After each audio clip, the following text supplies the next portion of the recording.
bonjour à tous. Donc, je vais poursuivre. Samia a déjà dit un certain nombre, déjà donné un certain nombre d'éléments. Néanmoins, comme j'avais prévu un fil d'exposé, je vais sans doute résumer et peut-être répéter un tout petit peu, mais j'essaierai d'être le plus court possible. Donc, et de me plus m'axer effectivement sur la question des syndicats et de la réception de la révolution russe dans les milieux syndicaux. Excusez-moi, il y a mon ordinateur qui me fait des petites farces. Voilà.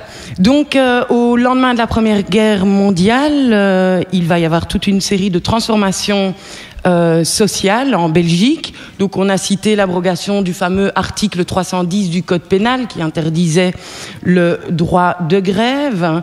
Il y a également le suffrage universel, l'intégration des socialistes au gouvernement, la loi des 8 heures, les commissions paritaires, le minimum des salaires, la liaison des salaires à l'index, la reconnaissance des syndicats en tant qu'interlocuteurs privilégiés pour la négociation du contrat de travail, etc., etc.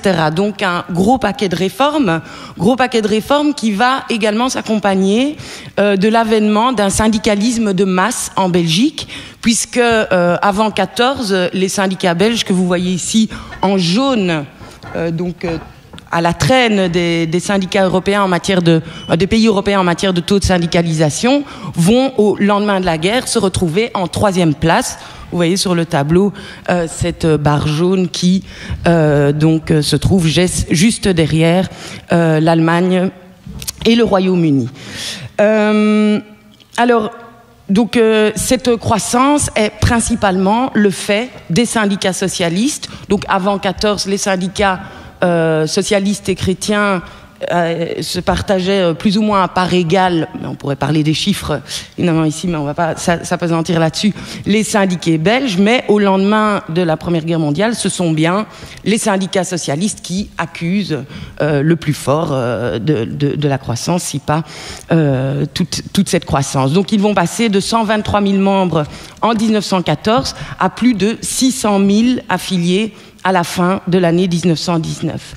Alors, ces transformations, cette vague de réformes sociales a parfois été attribuée à l'influence de la révolution russe.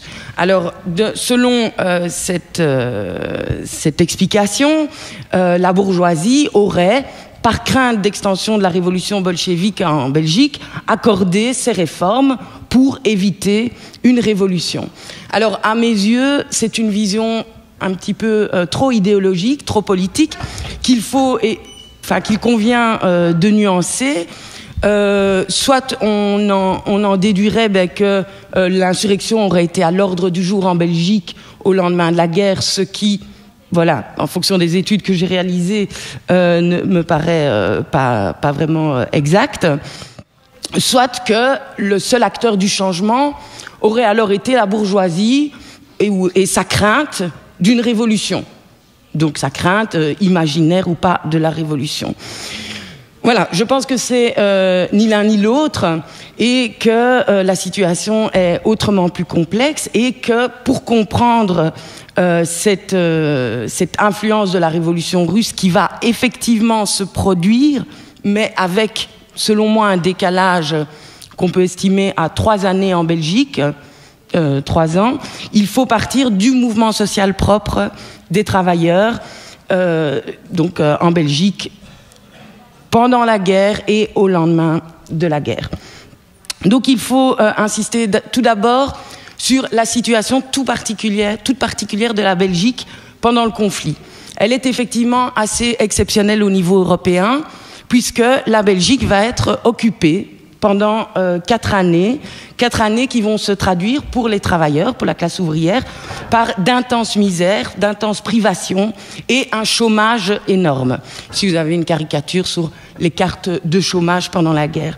Donc on atteint très rapidement le nombre de 700 000 chômeurs, alors que la Belgique, seconde puissance industrielle à l'époque, non, elle était peut-être déjà rattrapée par l'Allemagne, oui, mais en tout cas au 19e siècle, c'était vraiment une grande puissance industrielle exportatrice. La Belgique n'avait jamais vraiment été un pays de chômage. Du coup, il n'y a pas de caisses syndicales suffisantes, elles sont très vite vidées. Et à ce moment-là, va se mettre donc en place un comité national de secours et d'alimentation qui va être patronné par des grands industriels, donc Émile Franqui et Ernest Solvay, et par plusieurs gouvernements étrangers, dont le gouvernement américain.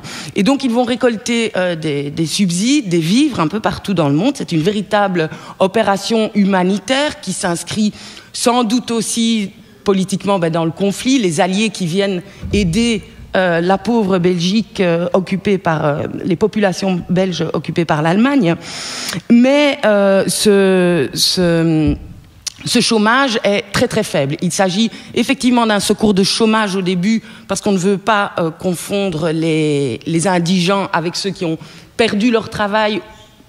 Et ça j'ai oublié de préciser, mais tu l'as dit, l'industrie a été en grande partie, pas tout à fait, démantelée par l'occupant pour les besoins de l'industrie, de son industrie militaire. Et par contre, l'occupant, donc les Allemands, pratiquent la déportation et le travail obligatoire en Allemagne. Et donc, les travailleurs vont pouvoir survivre,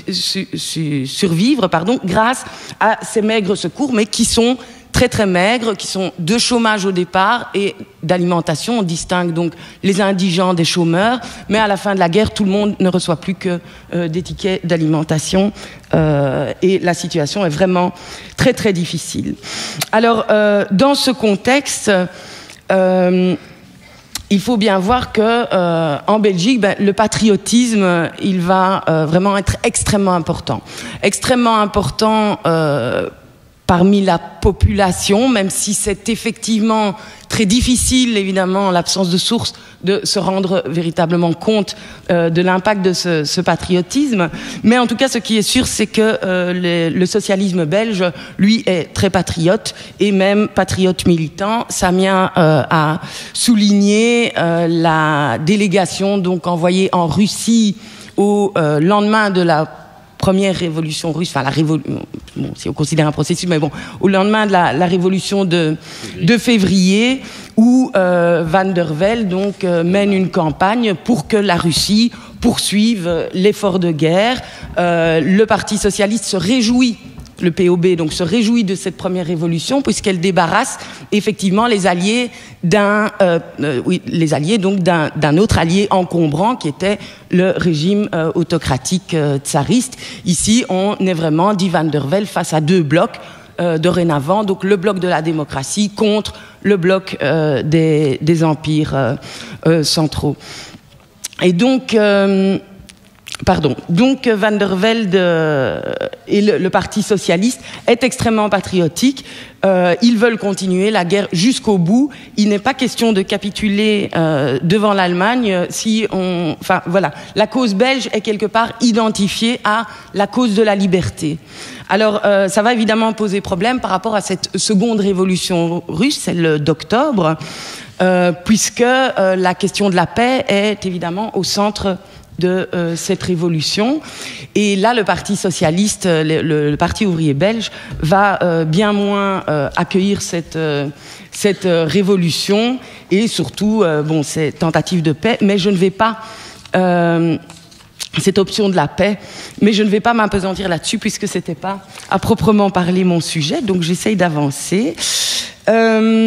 Donc, pour ce qui est de la réception de la révolution russe parmi la classe ouvrière en Belgique, en fait, c'est extrêmement difficile de le dire également, puisque en Belgique, c'est toujours la guerre, que le papier est extrêmement cher, la presse est censurée, les informations circulent très mal, et en fait, il y a donc un mémoire qui a été réalisé, je ne me souviens plus, c'est fait mal, c'est ça ? Sur la presse clandestine pendant la guerre, et c'est une fille, oui, cette étudiante montre bien en fait que la plupart du temps les informations ici en Belgique, elles arrivaient avec plusieurs mois de décalage, voire même pas du tout. Et que, en fait, les informations qui parvenaient sur la révolution russe, sur la Russie, étaient de manière privilégiée des informations militaires, faisant référence à l'armée ou aux conséquences de la guerre menée par l'Entente, mais pas du tout sur les problèmes économiques, sociaux ou politiques de la révolution russe. Donc voilà, donc c'est extrêmement difficile de le dire en ce qui concerne la Belgique occupée. On ne peut se référer qu'aux écrits des dirigeants socialistes, mais qui, je l'ai dit, n'accueillent pas favorablement cette révolution d'octobre, ou par des groupuscules. Alors, en ce qui concerne ceux qui appuient donc ces groupuscules, ils sont effectivement assez majoritaires. Donc il y a un journal notamment qui est publié encore pendant la guerre, édité à Bruxelles, donc qui a été classé parmi les écrits anarchistes, mais son principal rédacteur fut Hubert Mordant, qui sera un des futurs fondateurs du PCB, du Parti communiste de Belgique. Cependant, c'est vrai qu'à l'époque, la frontière entre socialisme révolutionnaire, anarchisme et communisme n'était pas encore très nettement tracée. Donc en ce qui concerne toujours cette influence sur de la révolution russe en Belgique, il y a également des petits groupuscules en Flandre, le vrai de ce groupe à Gand, avec une brochure éditée par les JGS gantoises, On Standpunt, qui exprime donc la solidarité des JGS avec la révolution d'octobre. Bon, on pourrait aussi parler de ce qui se passe en Russie même, où des Belges ont été engagés dans les combats. Mais ce n'est de nouveau pas mon sujet, donc je ne vais pas m'attarder là-dessus, mais certains d'entre vous auront certainement entendu parler de Frédéric Legrand et du groupe bolchevique belge qui a été fondé en Russie pendant la guerre, en soutien à la Russie. Et donc ici, vous avez un extrait d'une brochure qui est disponible au Carcop et où c'est un tract de 1917 où on affirme « Ils ont confiance en vous, travailleurs de Belgique, qui, pour réaliser ce qu'ont réalisé les travailleurs de l'URSS, devraient également lutter et vous libérer de l'exploiteur. Le groupe bolchevique belge saura, au moment opportun, entrer dans la lutte aux côtés de ses frères de travail ». Donc on voit qu'il y a un grand espoir par rapport à ce qui peut se passer ailleurs. Alors, il y a également une brochure assez étonnante qui est publiée, mais je ne vais pas non plus m'arrêter là-dessus parce que de nouveau c'est pas mon sujet, qui est publiée pendant la guerre.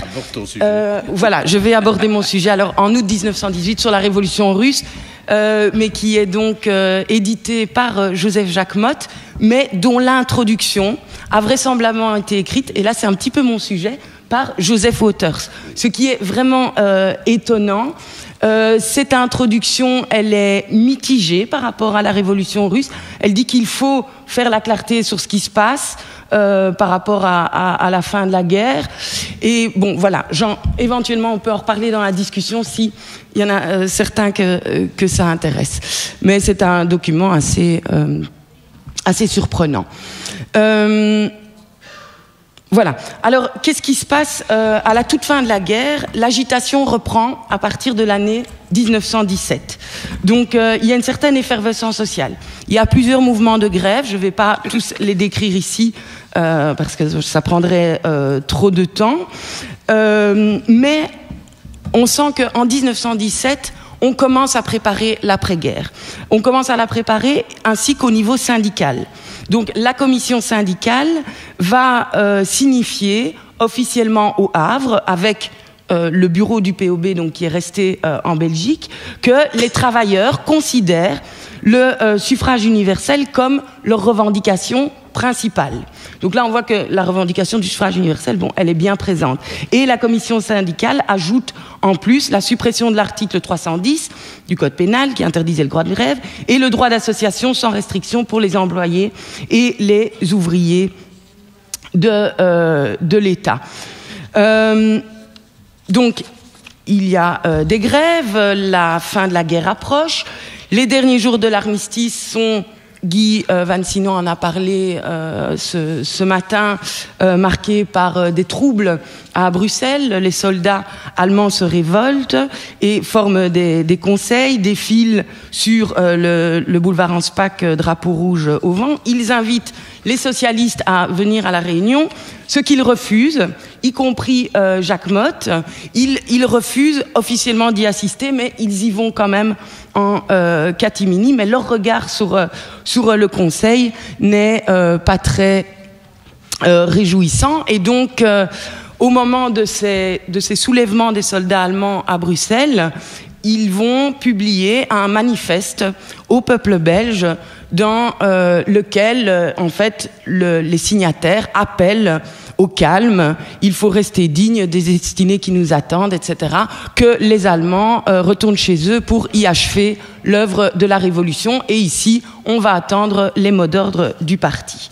Alors, donc, le 11 novembre, au lendemain de ces journées à Bruxelles, la commission syndicale, donc, relance un manifeste avec les revendications.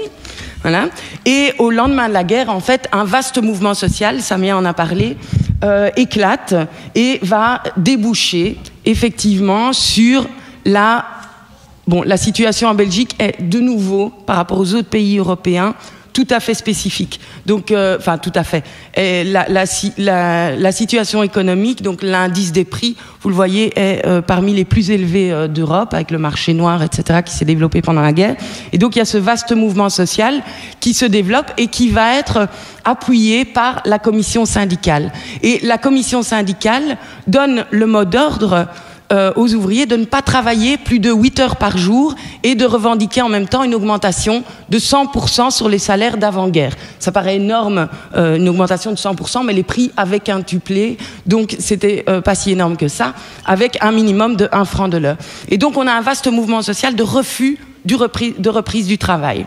Alors ce mouvement social, il se fait aussi au nom du patriotisme. On estime que c'est parce qu'on s'est sacrifié pendant 4 années qu'on a droit à une vie meilleure. Voilà, j'avais plusieurs illustrations, mais je n'aurai pas le temps de les développer ici.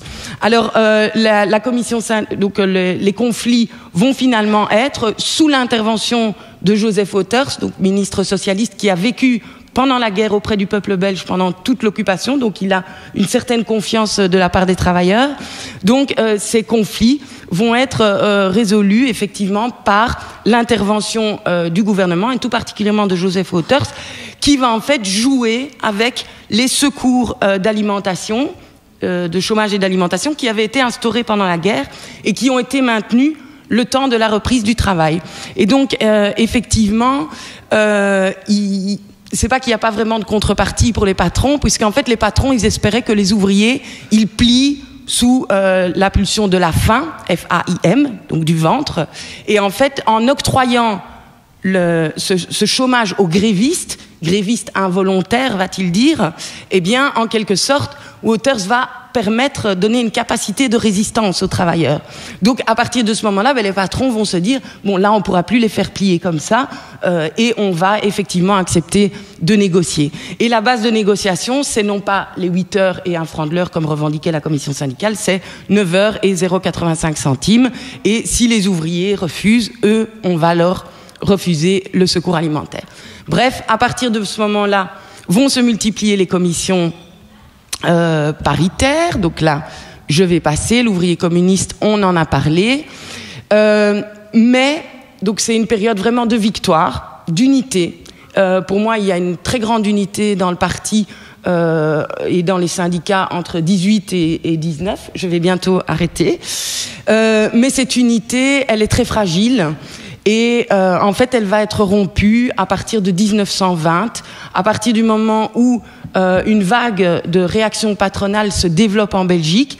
Donc le patronat va essayer de récupérer ce qu'ils ont dû concéder. Et là, au niveau du syndicat, des syndicats, il va véritablement y avoir des tensions qui se développent entre, d'une part, les directions syndicales qui vont vouloir poursuivre dans la voie de la concertation sociale et, d'autre part, des syndicalistes plus combatifs, issus des Amis de l'exploité, issus de la gauche syndicale d'avant 14 et de nouveaux qui émergent et qui, eux, sont influencés par la révolution russe et qui, donc, eux, vont revendiquer une action beaucoup plus combative.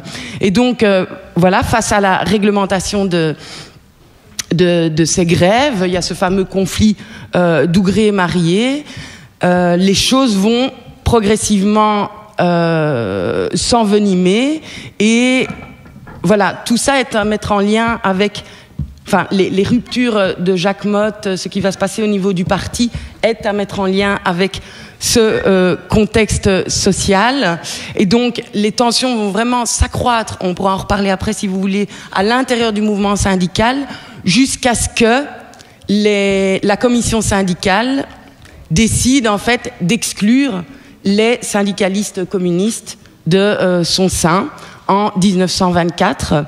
Voilà, donc à partir bon, voilà, et ça va véritablement provoquer encore plus de divisions au sein du mouvement syndical, puisque certains vont refuser d'appliquer cette décision.